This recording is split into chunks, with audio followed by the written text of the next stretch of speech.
या देवी सर्वभूतेषु शक्तिरूपेण संस्था नमस्तस्ते नमस्तस्ते नमस्तस्ते नमो नमः। आप सभी का स्वागत है मेरे YouTube चैनल भक्तिपीडिया पर।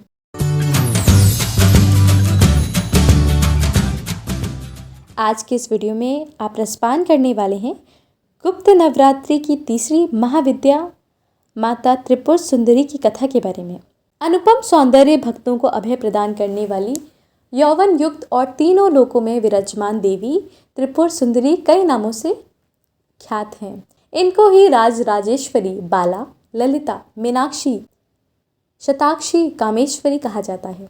वे 16 कलाओं की साम्राज्ञी हैं। अपनी सुंदरता और मोहकता से इन्होंने देवासुर संग्राम में असुरों को वश में कर लिया था। देवी अपने अप्रियतम सौंदर्य की छटा बिखेरते हुए पर्वत पर विराजमान हैं।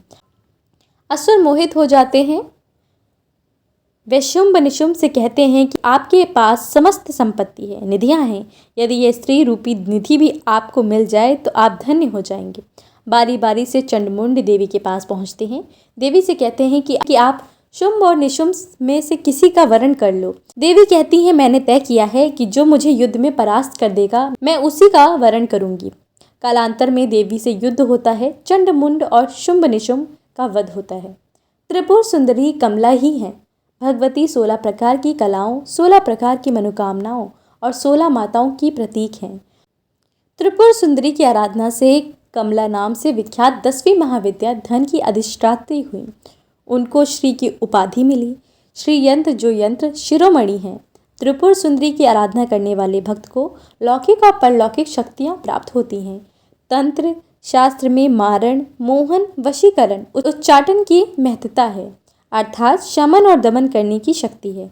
देवी शास्त्र में यही शक्तियाँ कही गई हैं। देवी शांत मुद्रा में लेटे हुए सदाशिव के नाभि से निर्गत कमल आसन पर विराजमान हैं। चतुर्भुजी हैं। भुजाओं में देवी पाश, अंकुश, धनुष और बाण हैं। देवी के आसन को ब्रह्मा, विष्णु, शिव तथा यमराज अपने मस्तक पर धारण करते हैं। देवी 3 नेत्रों से युक्त एक मस्तक पर अर्धचंद्र धारण करती हैं। 10 महाविद्या में तीसरी महाविद्या के रूप में देवी त्रिपुर सुंदरी समस्त प्रकार की विपत्तियों को दूर करती हैं, सौंदर्य प्रदान करती हैं, भक्तों को अभय प्रदान करती हैं। तो आइए अब सुनते हैं माता त्रिपुर सुंदरी की उत्पत्ति की कथा। पौराणिक कथाओं में माता त्रिपुर सुंदरी के उत्पत्ति का रहस्य बताया गया है। एक पौराणिक कथा के अनुसार सती वियोग के बाद भगवान शिव सदैव ध्यान में ही मग्न रहने लगे। ऐसे में उन्होंने अपने संपूर्ण कार्यों को भी त्याग दिया, जिस कारण तीनों लोकों के संचालन में व्याधि उत्पन्न हो गई।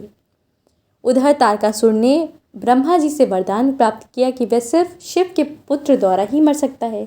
अब समस्त देवताओं ने भगवान शिव को ध्यान से जगाने के लिए कामदेव और उनकी पत्नी देवी रति को कैलाश भेजा। कामदेव ने शिव का ध्यान भंग करने के लिए उन पर प्रहार किया और वे सफल रहे। कामदेव की इस हरकत पर भगवान शिव का तीसरा नेत्र खुल गया और उन्होंने क्रोध में आकर कामदेव को भस्म कर दिया। इस पर देवी रति ने अत्यंत दारुण विलाप किया, जिस पर भोलेनाथ ने द्वापर युग में श्री भगवान कृष्ण के पुत्र में कामदेव को पुनः जन्म धारण करने का वरदान दिया। रति के वहां से जाने के बाद एक गण ने कामदेव की इस भस्म से एक मूर्ति निर्मित की, जिससे एक पुरुष पैदा हुआ। उसने भगवान शिव की स्तुति की और महादेव ने उस पुरुष का नाम भांड रखा। शिव के क्रोध से उत्पन्न होने के कारण भांड तीनों लोकों में उत्पात मचाने लगे। उसने स्वर्ग लोक पर आक्रमण कर दिया। इसके बाद देवराज इंद्र सहायता के लिए नारद मुनि की शरण में पहुंचे। नारद मुनि ने समस्या का निवारण करने के लिए यथाविधि अपने रक्त और मांस से आग शक्ति की आराधना करने का परामर्श दिया। देवराज इंद्र ने माता की आराधना की, जिसके बाद त्रिपुर सुंदरी के स्वरूप में माता ने भांड असुर का वध किया। पूरे विधि विधान से की गई पूजा से माता त्रिपुर सुंदरी शीघ्र प्रसन्न होती हैं और मनोवांछित फल देती हैं। उनमें सूर्य के समान तेज समाहित है। माँ को प्रसन्न करने के लिए पूजा के दौरान कुछ मंत्रों का जाप करने से अतिशीघ्र सभी मनोकामनाएं पूर्ण होती हैं। माँ अपने भक्तों के सभी कष्टों को दूर करती हैं। देवी की पूजा से आत्मिक बल, कीर्ति और यश की भी प्राप्ति होती है। तो ये थी माता त्रिपुर सुंदरी की कहानी। तो अगर आपको ये वीडियो पसंद आया है तो वीडियो को लाइक ज़रूर कीजिएगा।